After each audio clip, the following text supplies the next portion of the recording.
Padre, te alabamos, Dios, porque un día regresará tu Hijo Jesucristo.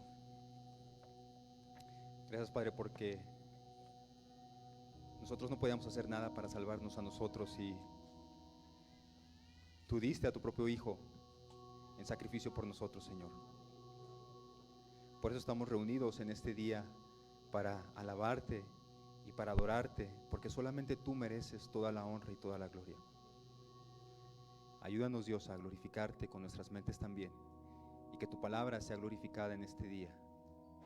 Deseamos oír tu voz, Señor, en Cristo Jesús. Amén. Pueden sentarse, hermanos. Estamos muy contentos en este día. Estamos muy contentos, mi esposa y yo, porque podemos volver a verles. El domingo pasado no pudimos estar acá, tuvimos que salir, gracias, hermano. Tuvimos que salir de viaje por la graduación de mi esposa y no pudimos acompañarlos aquí en presencial, pero estuvimos conectados ahí en el culto en línea y escuchamos la predicación del pastor Rogelio. Y la semana pasada, antes del pastor Rogelio, estuvo aquí con nosotros compartiendo el hermano Miguel, el pastor Miguel, y le damos gracias a Dios también porque nos habló, ¿verdad?, a través de estas dos predicaciones, una enfocada por el Día de las Madres y la otra enfocada en el Día del Maestro. Y le damos gracias a Dios porque pudimos escuchar también su voz a través de estos hermanos. Y ahora, hermanos, quisiera que abran sus Biblias, por favor, en el Salmo 139, y vamos a leer del versículo 13 al versículo 16, y el tema que vamos a tratar hoy en esta mañana, básicamente pues tiene que ver con el aborto. Ya vieron ahí ustedes ahí la diapositiva que dice el peligro del aborto, y son temas que yo mencionaba ya de tiempo atrás, que era importante mencionarlos. Hermanos, también antes de continuar, quiero recordarles que el próximo domingo tenemos bautizos. Entonces, los bautizos serán allá en el Seminario Teológico Bautista Dr. G.H. Lacey en Jojocotlán, y ahí tendremos los bautizos y también el culto. Entonces, prepárense, ahorita el hermano Relino les va a dar un poco más de información, pero allá nos vemos el próximo domingo, les esperamos ver, hermanos. También pensamos ahí convivir un poco al final de ese culto ahí en las instalaciones del seminario. Muy bien, hermanos, Salmo 139 del 13 al 16. Escuchen, si no tienen su Biblia, por lo menos escuchen lo que dice la palabra de Dios ahí. Dice así: tú creaste las delicadas partes internas de mi cuerpo y me entretejiste en el vientre de mi madre. Gracias por hacerme tan maravillosamente complejo. Tu fino trabajo es maravilloso, lo sé muy bien. Tú me observabas mientras iba cobrando forma en secreto, mientras se entretejían mis partes en la oscuridad de la matriz. Me viste antes de que naciera. Cada día de mi vida estaba registrado en tu libro. Cada momento fue diseñado antes de que un solo día pasara. Marta Lamas es una mujer a quien se le atribuye la frase: una mujer es más que un cuerpo condenado por la biología. Es lo que dice esta mujer, Marta Lamas. Una mujer es más que un cuerpo condenado por su biología. Ella, Marta Lamas, es una antropóloga mexicana y es catedrática de la ciencia política del ITAM, y también es profesora e investigadora de la Universidad Nacional Autónoma de México. Es una de las feministas más destacadas de nuestro país, y ella ha escrito varios libros sobre el feminismo, género, prostitución y también sobre el aborto. Y desde 1990, Lamas edita una de las más importantes revistas femeninas de América Latina. Debate Feminista se llama esta revista. Marta Lamas fue nominada para el Premio Nobel de la Paz en el 2005 y en el 2017 recibió el Premio Doctor Honoris Causa con perspectiva de género, otorgado por la Universidad Autónoma Benito Juárez de Oaxaca.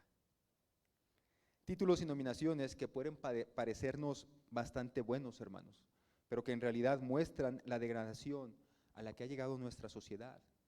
Regularmente cuando nosotros escuchamos la frase, tal persona es un premio Nobel de la Paz, pensamos que esta persona es una persona moralmente superior a todos los demás, ¿o no? Siempre que escuchamos, él es el premio Nobel de la Paz, pensamos, oh, realmente tuvo que haber hecho algo bueno. Pensamos cosas así. Cuando escuchamos que a alguien se le otorga un título honoris causa, nos imaginamos que es una persona intelectualmente superior a los demás. O, no por nada una universidad le ha dado un título sin haber estudiado en la universidad. Un título honoris causa simplemente se le da a una persona que la universidad considera que lo merece por las contribuciones que ha hecho en investigación o cosas así. Entonces, cuando nosotros nos topamos con una persona a la que se le da un título honoris causa, pensamos, es una persona intelectualmente superior a todos los demás. Entonces, esta mujer tiene esta nominación por el Premio Nobel de la Paz. No lo ganó, pero estuvo nominada, pero también se le dio un título honoris causa de doctorado. Y pensamos, ¿verdad? Pensamos que son personas destacadas, pero ella está promoviendo el aborto. Ella escribe en el 2009 en la revista Nueva Sociedad un artículo al que tituló La despenalización del aborto en México, que en su resumen, vean lo que dice así: México ha dado pasos notables en la liberación de las leyes del aborto. De hecho, en abril del 2007, la Ciudad de México aprobó la despenalización y comenzó a ofrecer el servicio en hospitales públicos y en instituciones de salud. Esto fue posible, según su perspectiva, esto fue posible gracias al impulso de los grupos feministas, la polarización electoral y el triunfo del Partido de la Revolución Democrática, PRD, en el Distrito Federal.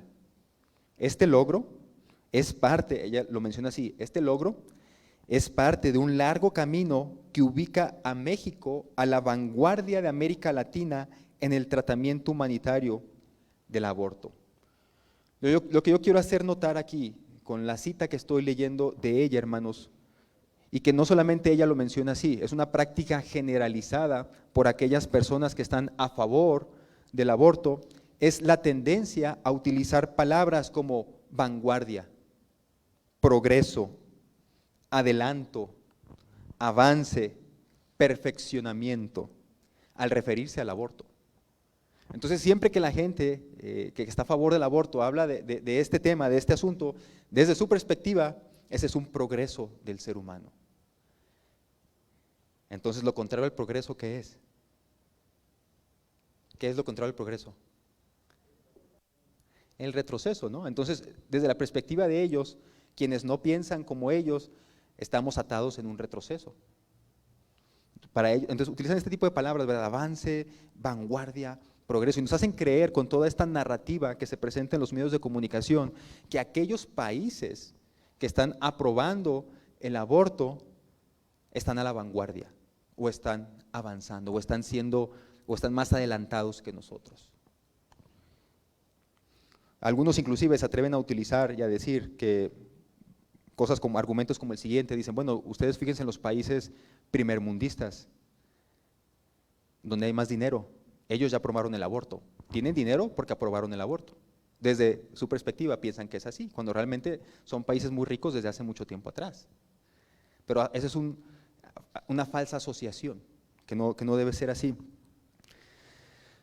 Entonces, según los abortistas, la despenalización del aborto es progresar como humanidad. Otra mujer, Olga Islas, de González Mariscal, en su artículo Evolución del aborto en México, publicado el 13 de febrero del 2008, escribió lo siguiente: en la actualidad, el debate jurídico y científico tiende a precisar si con el aborto se lesiona la vida de una persona o tan solo se lesiona la de un embrión que a las 12 semanas todavía no ha adquirido la condición de persona, por carecer de las conexiones y las funciones nerviosas necesarias para adquirir dicha condición. La tendencia de la mayoría de los países se orienta a la despenalización del aborto. Entonces, según esta mujer, Olga de González, en su artículo, que ustedes pueden leer libremente en internet, esos son artículos que ustedes pueden descargar, artículos académicos, artículos científicos, según ella, las ciencias jurídicas le otorgan un menor valor a la vida de un ser dependiente. O sea, básicamente lo que ella está diciendo es que las ciencias jurídicas dicen que si un ser depende de otro ser, tiene menos valor que un ser que es independiente. ¿Sí me estoy explicando? Entonces, inclusive si vamos a un extremo de esta definición, de como ellos lo mencionan así, un niño, un bebé, que sigue siendo un ser dependiente, tiene menos valor que un joven o que un adulto que ya es una persona independiente.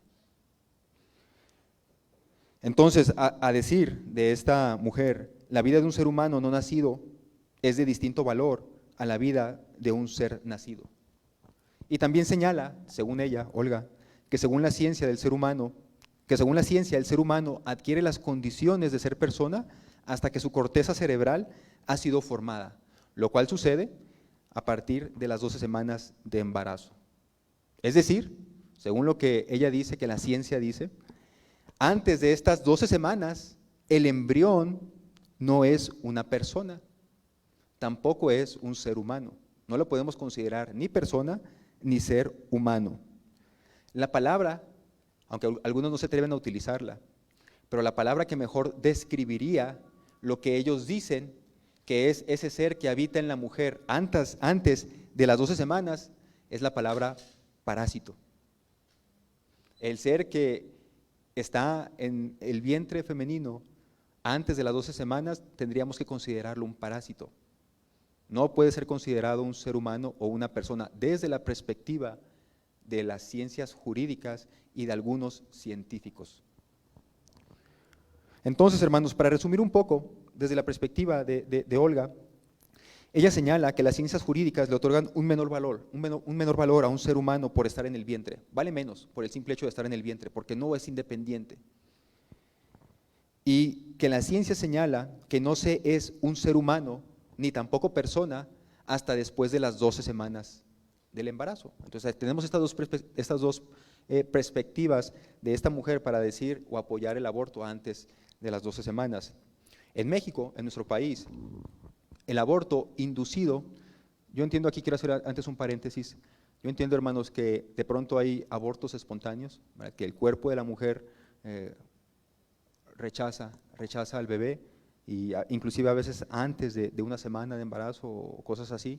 No me estoy refiriendo a ello, es obvio, ¿verdad? Yo me estoy refiriendo al aborto inducido, al aborto por decisión, a esa nueva tendencia que hay para decir es que la mujer tiene derecho a decidir sobre su cuerpo porque es su cuerpo y puede deshacerse del bebé en cualquier etapa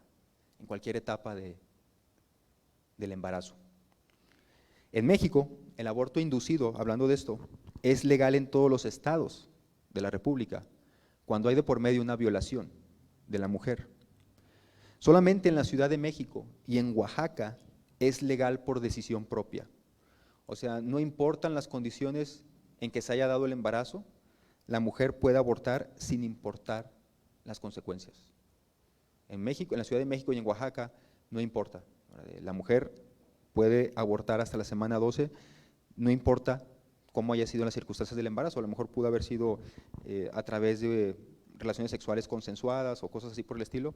Eso no importa, la mujer puede hacerlo. Y entonces, hermanos, aquí tenemos el caso de algunos, porque otros piensan diferente. Tenemos el caso de algunos juristas que desde las ciencias jurídicas dicen entonces que el menor no nacido vale menos que una persona que ya nació. Algunos científicos, porque no todos los científicos dicen eso, algunos científicos dicen que se adquiere la condición de ser humano hasta 12 semanas después del embarazo, o sea que antes de esas 12 semanas no se es ser humano ni se es tampoco persona. Y la ley civil de nuestro país dice que se puede abortar en algunos estados. Ahora, la pregunta ¿es esto válido ante los ojos de Dios?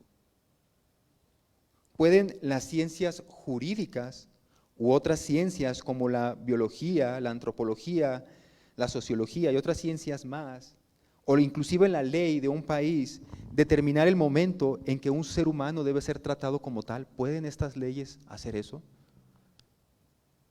Yo considero, hermanos, a la luz de lo que dice la palabra de Dios, que todas estas cuestiones, en todas estas cuestiones, las ciencias humanas están inhabilitadas para hacer dicha valoración. Es decir, no le corresponde a los científicos, no le corresponde a los jurídicos determinar el valor de la vida humana. En primer lugar, porque no son las ciencias las que dan la vida. ¿Sí me explico? Entonces no les corresponde a ellos determinar el valor, porque no han sido ellos los que han dado la vida. La vida humana antecede a toda la ciencia humana, es decir, Antes que la ciencia fuera desarrollada por el ser humano, primero tuvo que haber existido el ser humano. Entonces la ciencia es esclava del ser humano, no al revés, no el ser humano de la ciencia. Y como la vida humana tiene su origen en Dios, es Dios quien tiene que determinar cuándo comienza la vida y cuándo un ser humano adquiere la condición de ser ser humano delante de Él. Lo que estoy diciendo, hermanos, es que no puede ser la ciencia quien determine el valor de un ser humano, ni tampoco quien establezca la condición de ser humano, porque no es algo que le corresponda, no es algo que esté dentro de su ámbito. En este caso, a quien le corresponde esta valoración es a Dios, quien es el dador de la vida. Entonces, ¿qué dice la Biblia al respecto? ¿Qué dice la Biblia al respecto? ¿Cuándo comienza la vida? ¿Cuándo comienza un embrión a ser un ser humano? ¿Qué es lo que dice la Biblia respecto a eso? Vamos a ver el primer punto, hermanos, aquí que yo les he puesto en la pantalla. Dios, lo que nos dice la Biblia es que Dios es el dador de la vida. Tan simple como eso, el que da la vida es Dios. Y me voy a adelantar un poquito más, hermano. Lo primero que yo tengo que decir con respecto a esto es que no solamente la Biblia afirma que Dios es el dador de la vida, sino que en la Biblia también vemos que quien permite la concepción es Dios. Entonces, todo bebé es un milagro de Dios. Y ahorita se lo voy a mostrar con la palabra de Dios. La Biblia nos dice que el que permite la concepción es Dios. O sea, el que permite que un óvulo fecunde un espermatozoide es Él. Y ahorita vamos a platicar un poquito más de ello.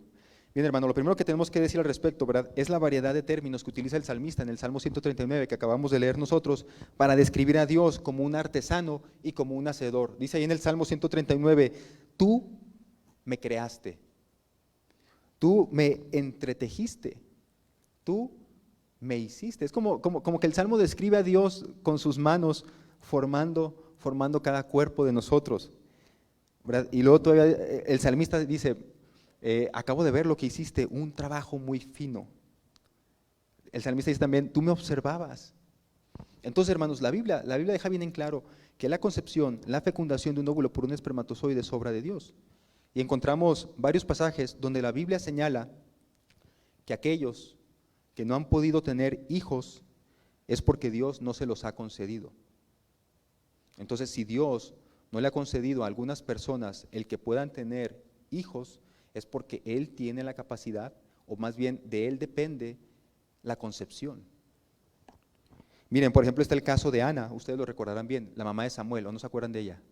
Yo creo que sí, todas las mujeres se acuerdan siempre de las historias de las mujeres, es natural, ¿verdad? Salen en las Biblias, se acuerdan de la historia de Ruth, se acuerdan de la historia de Esther, se acuerdan del caso de Ana.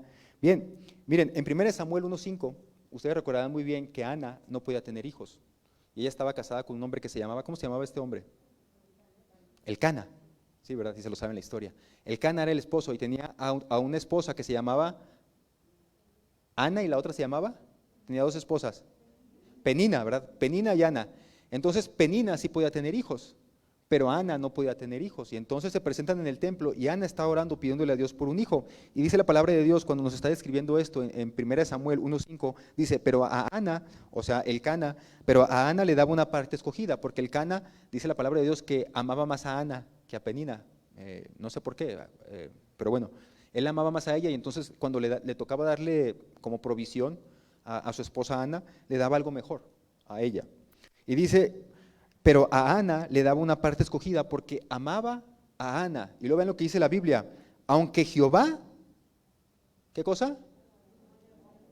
Jehová no le había concedido tener hijos. Entonces, si Jehová no concede tener hijos, ¿quién es el que concede tener hijos? El mismo Dios. Si Dios es el que no concede tener hijos, es el mismo Dios también, entonces, el que concede tener hijos. Más adelante vamos a ver que Dios, después de que Ana ora, Dios le concede no solamente a Samuel, sino varios hijos más. Dice la Biblia que tuvo a Samuel y fue y lo dedicó a Samuel al templo y se lo dedicó a Dios, pero luego Dios le concedió más hijos, a Ana todavía. No es el único pasaje, hermanos. Hay varios pasajes más donde se nos dice que el que abre la matriz o que el que permite la concepción es Dios. Hay varios pasajes más, inclusive en el Pentateuco, Dios le advierte al pueblo de Israel Dios le dice al pueblo de Israel, cuando ustedes entren en la tierra prometida, cuídense muy bien de no adorar a los ídolos de allí. Porque si lo hacen, yo voy a cerrar la matriz de sus mujeres. ¿Qué es lo que está diciendo ahí Dios? Yo tengo la capacidad de detener los nacimientos. Si Él tiene la capacidad de detenerlos, significa que también es Él el que puede producir los nacimientos. Entonces, no solamente está el caso de Ana, está el caso de la esposa de Abraham, de Sara, ¿verdad? Está el caso inclusive de esta Elizabeth, la madre de Juan el Bautista. Hay muchos casos de mujeres en la Biblia que dice la palabra de Dios que no podían tener hijos, y la Biblia dice porque Dios no se los había concedido. Y entonces es Dios el que luego les concede también tener hijos. Entonces, hermanos, la Biblia deja bien en claro que el que un hombre y una mujer puedan concebir un bebé es obra de Dios. Es obra de Dios el que pueda darse la fecundación. Es porque Dios ha querido. Entonces, la concepción es un acto divino. No es simple biología y no es azar tampoco. Es que Dios ha querido y ha otorgado esa vida. Hay casos de parejas en las que todo parece estar bien, en las que biológicamente hablando, los doctores no encuentran razón alguna para que no puedan tener un bebé. Y sin embargo, intento tras intento, no pueden tener hijos. La biología dice una cosa: ellos es un hombre sano, es una mujer sana, con las cantidades adecuadas de óvulos y espermatozoides, no debería haber ningún problema, y no pueden embarazarse. Otra vez, porque es Dios el que concede esto. Y yo sé que cuando menciono estas cosas, hermanos, pueden surgir otras muchas dudas. Hermano, ¿y por qué Dios a algunos no les concede hijos? Bueno, eso es otro punto, ¿verdad?, que luego podremos platicar. Lo que yo no quiero es que nos desviemos del punto importante, y es que Dios no solo es el que concede el embarazo, sino que Dios se involucra activamente en él. O sea, Dios es el que permite la concepción, y es Dios también el que va formando al bebé dentro del seno materno. El salmista no puede ser más claro. Vuelvan a leerlo. Tú creaste las delicadas partes de mi cuerpo, me entretejiste en el vientre de mi madre. ¿Quién está ahí involucrado?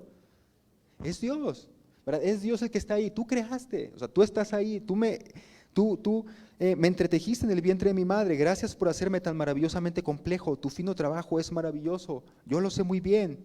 Tú me observabas mientras iba cobrando forma en secreto, mientras se entretejían mis partes en la oscuridad de la matriz. Me viste antes de que naciera. Cada día de mi vida estaba registrado en tu libro.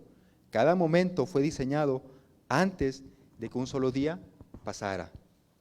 Es interesante notar, hermanos, que en este salmo no solamente se habla de Dios como un artesano, que con sus manos está formando esa nueva vida desde la concepción, sino que incluso señala en este salmo que cada día que va pasando se va registrando nuestra vida en el libro de ¿quién?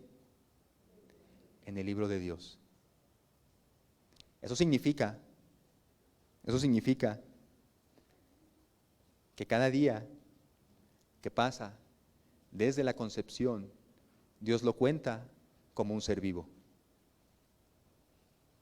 ¿Para qué registrar en un libro si solamente es la vida de un parásito? ¿Para qué hacerlo? Pero dice ahí la palabra de Dios, ¿verdad? Cada día de mi vida estaba registrado en tu libro, y está hablando desde la concepción. No solamente eso, hermanos, también dice que cada momento, dice así el Salmo al final, el versículo 16, cada momento fue diseñado antes de que un solo día pasara. También se dice que cada momento fue diseñado desde antes, lo que nos habla de un plan anticipado. O sea que Dios ya lo estaba planeando. No fue algo que surgiera al azar. Y bueno, ya estos dos se embarazaron, pues ahora aquí voy a hacer un niñito, ¿no? Dios ya estaba ahí. Lo que concluimos pues con esto, hermanos, es que la Biblia enseña que es Dios el que da la vida. Y le pertenece a su sabiduría, le pertenece a su soberanía y le pertenece a su voluntad cuando Él considera apropiado la fecundación. Pero es Dios el que lo concede, es Dios el dador de la vida. ¿Y por qué estoy diciendo esto, hermanos? Bueno, estoy diciendo esto porque es importante, otra vez, notar que al ser humano no le pertenece la autoridad sobre la vida. Porque no es el ser humano el dador de la vida, no son las ciencias el dador de la vida, no son las leyes los dadores de la vida, es Dios el que otorga la vida. Entonces a Él le pertenece, es suyo. A ninguno de nosotros nos pertenece, entonces tampoco quitarla. Ahora los que están a favor del aborto dicen que una cosa es tener vida y otra cosa es ser considerado un ser humano. Y ya les decía al principio, ¿no? Para varios de ellos, el umbral de cuando uno es considerado un ser humano pasa hasta después de las 12 semanas. Dicen, antes de las 12 semanas no se es más que un parásito. De hecho, hasta se han acuñado algunas palabras para despersonificar, quitarles el valor como personas a los bebés. Se les dice feto, se les dice producto. Yo recuerdo cuando íbamos a las citas de ultrasonido con mi esposa por Jacob, fuimos desde casi como el primer mes, creo que mi esposa, en cuanto tuvo ahí el retraso, ella dijo, yo quiero empezarme a hacer ultrasonidos. Y empezamos a hacer eso. Y recuerdo que la laboratorista ahí, creo que también era doctora, siempre que se refería al bebé, se refería como producto. Y ya teníamos 30 semanas, ya tenía mi esposa 30 semanas embarazada, Jacob una cabezota bien grandota que se le veía ahí que no cabía en el ultrasonido, le daba patadas a mi esposa y le seguía diciendo producto. A mí me enojaba, a mí me ofendía que le dijera producto. Dije, no es mercancía. Pero nunca se lo dije a ella, ¿verdad? Obviamente. Pero dentro de mí yo decía, no es mercancía. Cuando salíamos de ahí yo le decía a mi esposa, ¿te fijaste cómo le dice? Y creo que a mi esposa le importaba menos que a mí, pero a mí me molestaba. ¿Por qué no le pueden decir bebé? 30 semanas y más y seguían diciéndole producto. Y obviamente, hermanos, yo no les decía a ellos eso, ¿verdad? Que me enojo, porque entiendo de dónde viene todo esto. Es tratar de despersonificar al bebé, quitarle su valor como persona. No es un ser humano, no es un bebé, es un producto que se puede desechar. ¿Qué dice la Biblia acerca de los bebés? ¿Tienen menos valor ellos cuando están en el vientre, como lo piensan algunas ciencias jurídicas? ¿Son menos que seres humanos? Número 2, para Dios, desde la concepción, se es un ser humano. Para Dios, desde la concepción, se es un ser humano con el mismo valor que cualquier otro ser humano.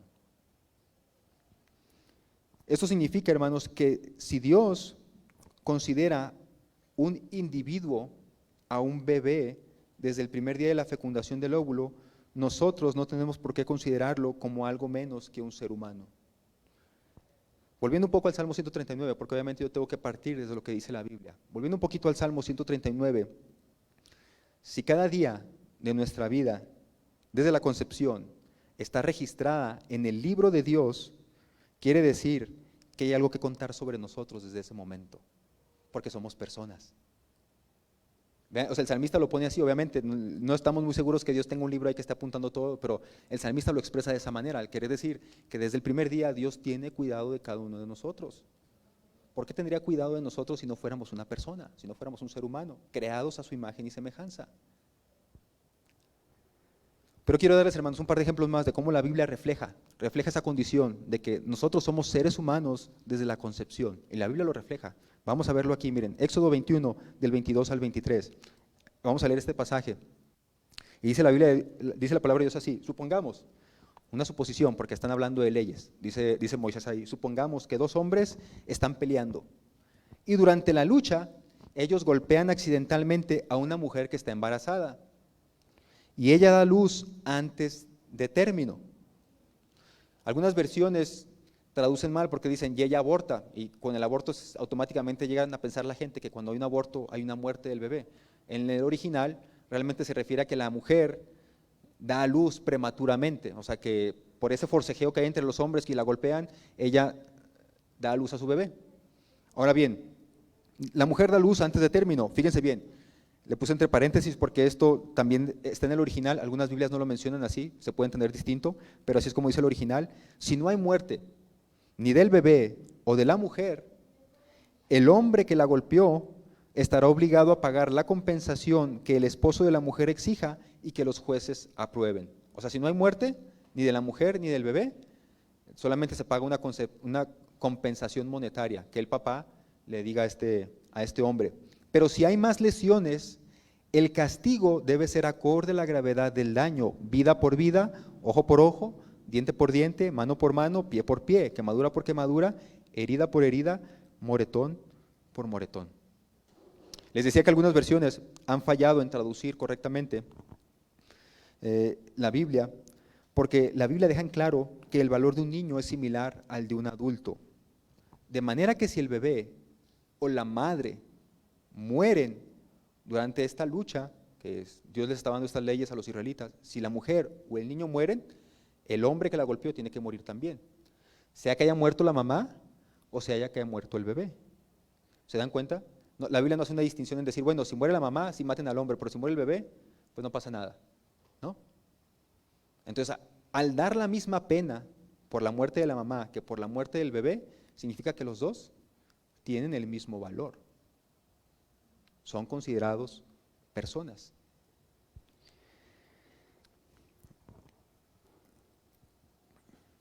El punto aquí en esto, hermanos, es que al bebé se le otorga una cláusula de protección similar al de la mamá. Si muere el bebé o la mamá, cualquiera de los dos, el hombre entonces debe de morir. Y no hay que olvidar que el delito contra la mamá y contra el bebé se cometió antes de que éste saliera del vientre. Porque el bebé aquí todavía no nace. Se lo provocó el golpe que le dio a la mamá. El golpe que se le dio a la mamá. Entonces el delito se comete antes de, digamos, el nacimiento del bebé. Y se cuenta como un ser vivo, un ser humano.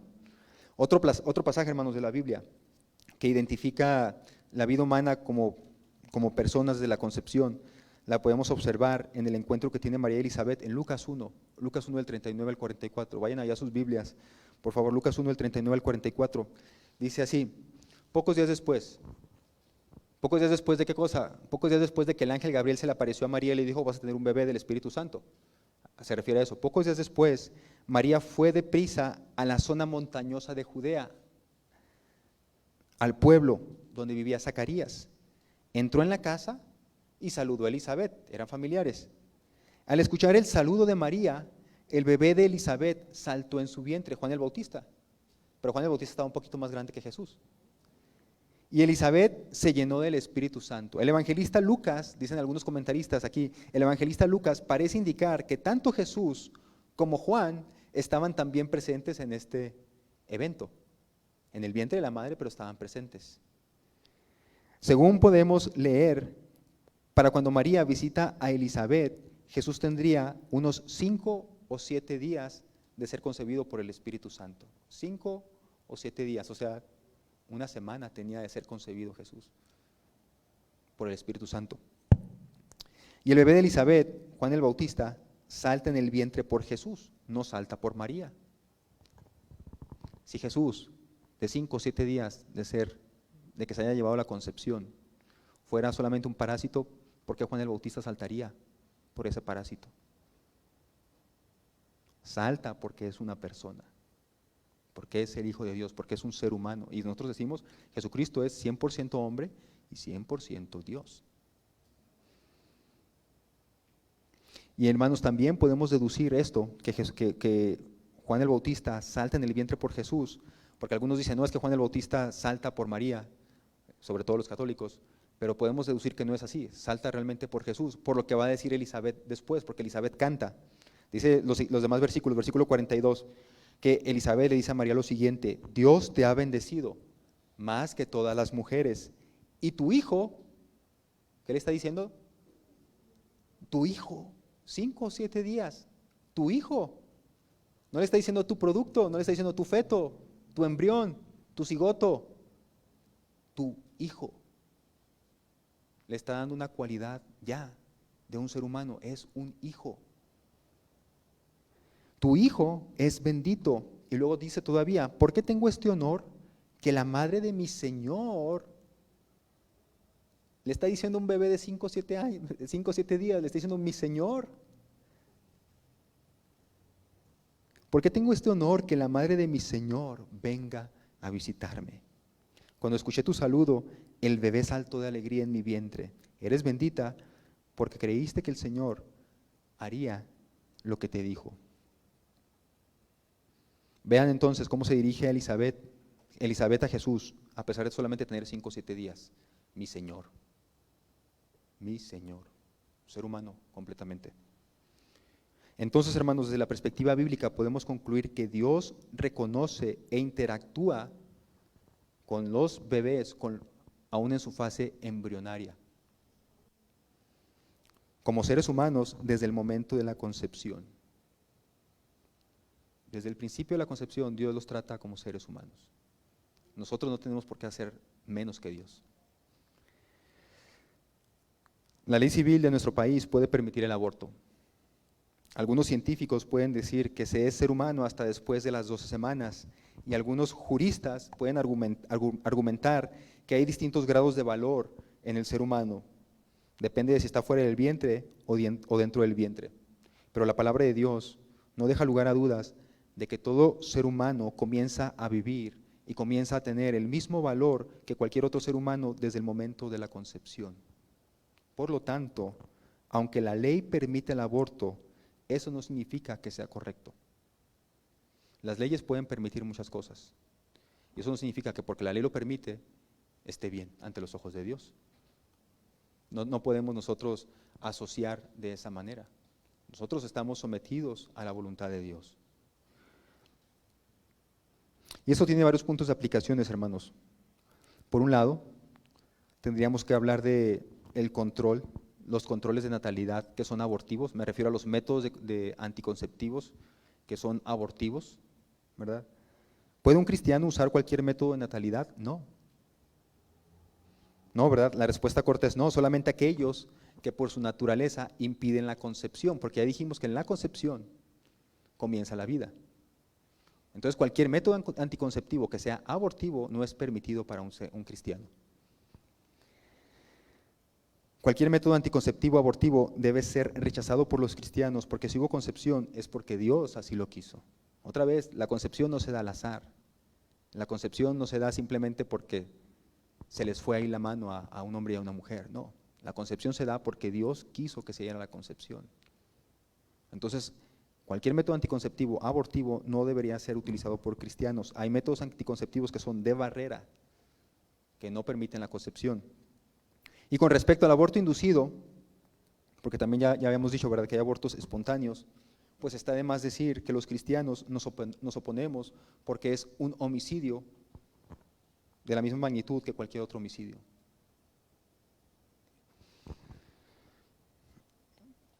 Sé que hay otras muchas consideraciones, hermanos, que se deben de tratar cuando se habla de esto, pero lo que yo quiero desmentir en este día, o lo que yo quería platicar simplemente con ustedes, es quitar esas ideas que se utilizan desde las nuevas ideologías para tratar de hacer más accesible el aborto.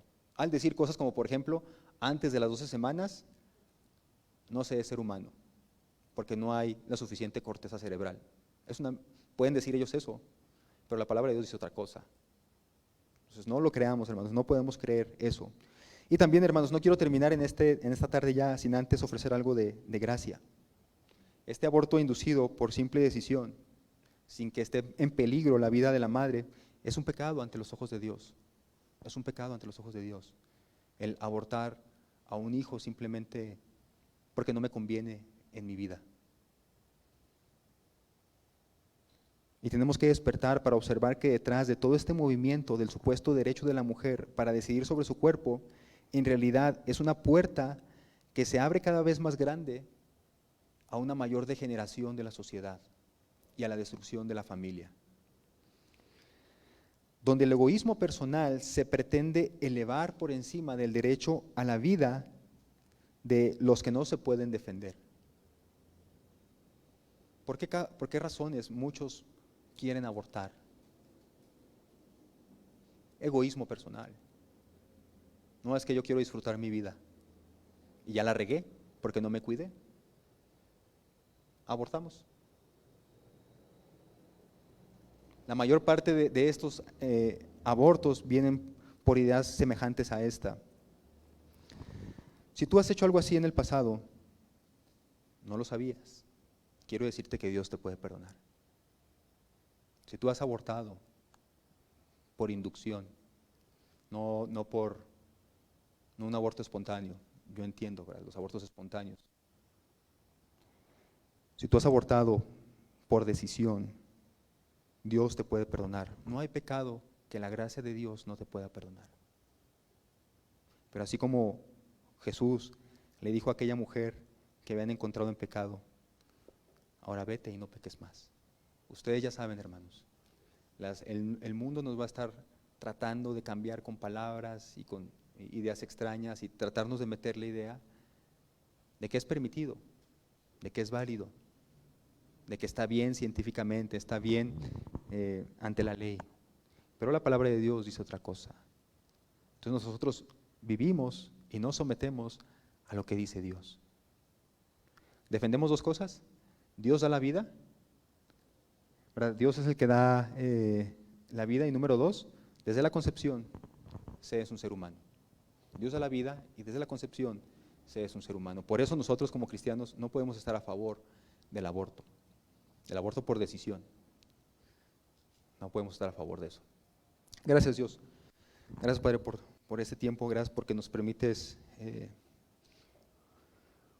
pues hablar un poco de estas cosas, Señor. Nos permites también conocer qué es lo que dice tu palabra acerca de la vida misma, de nuestra naturaleza, de cómo hemos sido formados, cómo hemos sido hechos, Dios, y cómo tú has tenido cuidado de cada uno de nosotros.